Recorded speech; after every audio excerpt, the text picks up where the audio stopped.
I'm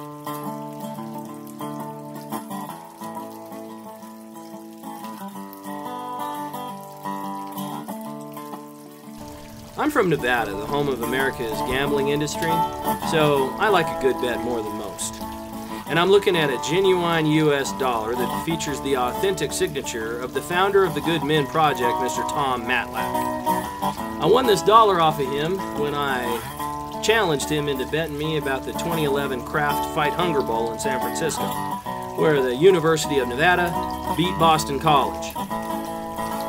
It was a big deal for us out here in Reno because we're not used to having our team nationally ranked and playing in a bowl game. And it was a damn sure big deal between me and Matlack because we both knew what was at stake: pride.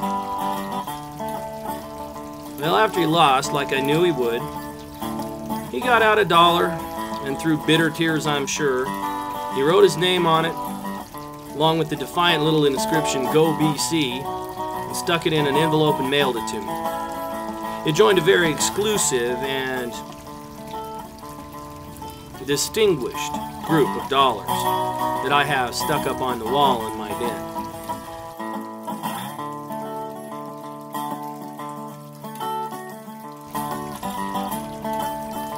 You see, signed dollars are perfect between friends. It isn't so much about the money changing hands as it is making the loser autograph his poor judgment for all posterity. A signed dollar, won or lost, becomes a trophy, an heirloom. Now, I came to use signed dollar bets kind of late, and I regret it. Because one of the best men I ever knew was a betting man too, my father-in-law, Larry. Now, before he died in '99, our standard wager was $10. And Larry loved boxing, and when Oscar De La Hoya was dominant back in the '90s, he always used to tell me that he hated De La Hoya, always used to bet against him. We'd fuss and argue, and the fight night would come, and De La Hoya would win, and I'd get my $10.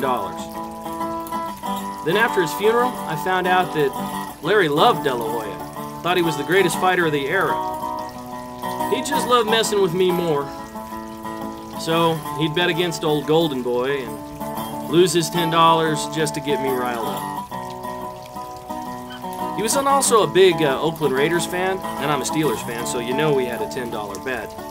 And one year after the Raiders lost to the Steelers again, Larry paid me off by putting a $10 bill in an envelope and then stapling it about 350 times and sending it to me in the mail. It took me about an hour to get all those staples out. My $10 bill looked like a piece of green Swiss cheese with a president on it.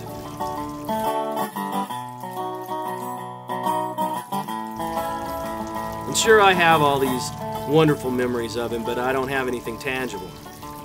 I'm sure I spent all of his money on something, but I can't tell you what. I wish we'd been doing signed dollars back then.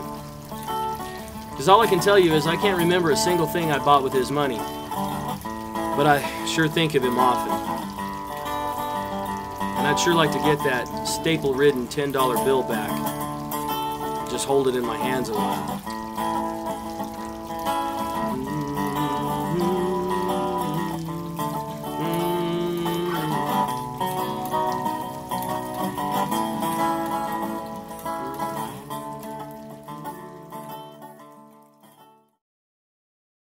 We could not see your head at all when you moved it down. We could not see your fat bald head. Couldn't see my fat bald head? Thanks, Nope. baby.